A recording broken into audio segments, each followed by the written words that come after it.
gals and guys, it's Steph with Tiny's Garden, gardening in Zone 5B here in the Chicago suburbs, and today I'm talking with you about my new Ranunculus and Anemone order. Why is it a new order? Because way back in, I would say early summer, late summer, I bought an order of Ranunculus and Anemones, which I was thrilled about because I was able to get my hands on butterfly Ranunculus. And I've never grown those before. I've actually never successfully grown any Ranunculus before. However, butterfly is a special variety, and I was excited. I ordered 3 different types of butterfly Ranunculus, the first one being one that I can't really pronounce well, so bear with me, I'll put it on the screen. Ariandi? Butterfly Ranunculus Hades. I bought those from the Flower Hat, and that's from a flower farmer in Montana. Whenever possible, I tried to buy from flower farmers instead of a big box store. Well, I could not find my order. I know I've had it for months. I know which room it was in. I know I moved it, and I think somebody threw it away. So obviously that's upsetting, but it is what it is. I can't find it and I needed to order more. So I did. Eden Brothers had some left, and that was about the only place I found. All the flower farmers that I had looked at were sold out, which is good. I'm glad they were sold out. That means they had some good business with that, but unfortunately this late in the season, it is more difficult to find them. So if you're still looking, Eden Brothers is where I got this order. Anyway, I'm gonna go through the new varieties with you. I did post an older video about the original order, and those varieties were really stunning. I'll link that down below if you haven't seen that, because I do recommend trying some of those next year if you can get your hands on it. Better to order them right after the spring, after Ranunculus would bloom, so that you ensure you have a good order. So let's go ahead and go through these. I'll cover anemones first. I do have 3 anemone varieties in here. The first one is Anemone Bulbs Red. These come in a package of 20. I will talk more about how I'm going to start these in a different video, and I will also give a schedule of when I'm starting my Ranunculus and how I'm going to do that, because that is a little more tedious. That'll also be a separate video. Now we have Anemone Decay and Mix. Now I was able to surprisingly grow some of these last year. I thought that these corms were bad. I threw them in the raised beds just to see, and lo and behold, I had the blue ones grow. Mr. Foker, I believe is its variety name, and they were so stunning. So now I have a mix of them, hoping to get even more color this year. And then I ordered the classic white anemone. This one is very popular. You probably see this one most often. I did, I believe, get one of these last year. And here it is, in its prime, randomly blooming in my bed. Oh my goodness. It's so pretty. It's holding up to this heat. I was not expecting to get any of these. Really, really beautiful. And I was thrilled to see it. It certainly is a beauty. Looking forward to more of these this coming spring. The light on these says full sun to partial shade, and the bloom time is late spring, early summer. So 60 anemone corms to work with here. Planting wise, it depends what zone you're in. For me, since I'm in 5B, that's zone 7 and below, I'm gonna be planting them late winter / early spring. For me, it's gonna be more late winter. And if you're in a zone 8 to 10 above, you can let them winter over in the ground, which must be so nice, and they'll come back the following year. Now we get into Ranunculus. The planting time for these is going to be the same as the anemones. For zone 7 and below, you're going to want to start them in late winter, early spring, and above zone 7, you can let them winter over. The first variety I have is Chocolate. Now these look sultry, really rich and deep with color. Looking forward to seeing how these look in person. Next, this might be the one I'm most looking forward to. The variety is a Mandine Salmon. A beautiful salmon color.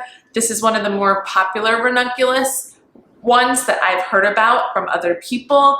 Just a striking color, especially for spring.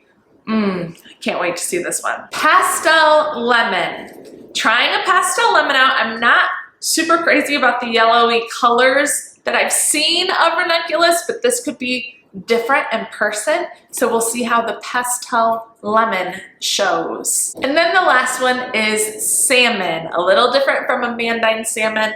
I don't know all the little intricacies between the differences, but it is a different variety. So we'll see how this one looks and how it's different from the Mandine salmon. But I'm very much so looking forward to this one as well. These all come with 20 per package, so I've got 80 here that I'll be planting. And like I said, it's a big bummer. I was really excited about the other varieties I had bought. I'll flash them through on the screen very quickly here if I can find the order. Ariandi, Butterfly Ranunculus Hades, Butterfly Ranunculus Phytalos, Ranunculus Cafe.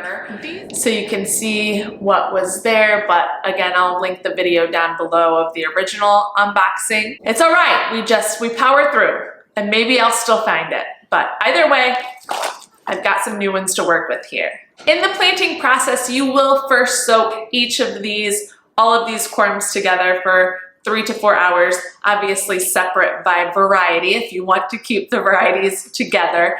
However, that's a really important part of the process. Again, I'm gonna do a planting video when I actually get to soaking these and getting them ready to pre-sprout, but that is an important step. And at least with Eden Brothers, all that is listed here. I do remember from the Flower Hat, he had a planting guide as well. So use the guides or whatever comes with your orders as great information to go by when you're starting these for pre-sprouting the process or just planting in general. Right now I'm storing all of these in my garage, which stays around 50 degrees, which is a good temperature.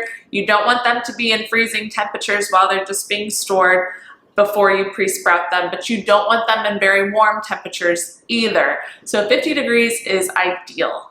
I'll show you the difference between the two corms. One looks kind of like a shriveled peanut, and the other one looks like a little octopus or spider. Actually, these are looking nothing like peanuts.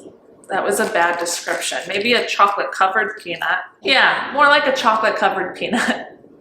Here is an example of an anemone corm. All different shapes and sizes here.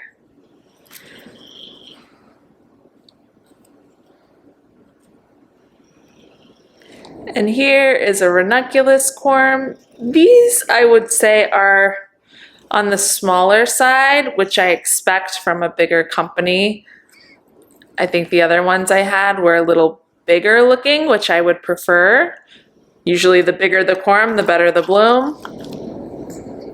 But you can see how it gets the reputation of kind of looking like an octopus or a spider. These want to be protected from light. They want to be in a dark space before you actually pre-soak them. So make sure that they're covered up and concealed from light. And as I said before, in that cooler temperature space around 50 degrees. My basement, for example, is way too warm. It stays around 73. That is way too warm for these. So definitely somewhere cooler, like an unheated basement or a garage for storage before you pre-sprout. These are a cold, hardy annual, again, a perennial in some zones, zone 8 and above, but it's an excellent flower to have for cut flower bouquets for the spring. I'm hoping that I can get some blooms of at least ranunculus for Mother's Day on May 14th. So stay tuned for that video because I will put that out with specific dates and the schedule that I'm starting my ranunculus on for this year to get extended blooms throughout the spring/early summer season. I am growing these in raised beds this year, so I will be flipping these after they are bloomed. I will flip these over into some summer annuals. So I'll be starting summer annual seeds inside like zinnias and cosmos, and once these are done, those seedlings will be big enough and ready enough to go outside, so the bed will flip. That way I'm getting something in that bed throughout every season. Some people grow these in a low tunnel or a high tunnel. I will probably end up covering these on the raised beds with some frost cloth in March because we still get really cold in March, but there's several options of where you can plant these and they are worth it. So gorgeous. And that'll be it for this video, everybody. I just wanted to give you a heads up in case you are still looking for ranunculus or anemones. Eden Brothers does have some in stock. I did not look at any other big box companies because I found them there. All of the flower farmers that I have bought from or follow are sold out. If you know of a flower farmer who is not sold out of their ranunculus or anemones, please comment below and let everyone know, because as I said, I do prefer to buy from that type of grower, but sometimes our hands are tied. So hopefully these are good quality and I'll get some blooms this spring. If you're a big ranunculus grower or anemone grower, please comment below and let me know your favorite varieties. What are must-haves for you to grow with these varieties and flowers? Let us all know in the comments below. If you haven't yet, please subscribe to my channel to follow along with all things garden. I would love to have you here. And for everyone new, thank you for subscribing. I'm glad you're here on this ride with us. And we will see you all in the next one. Happy planting, everybody. Bye.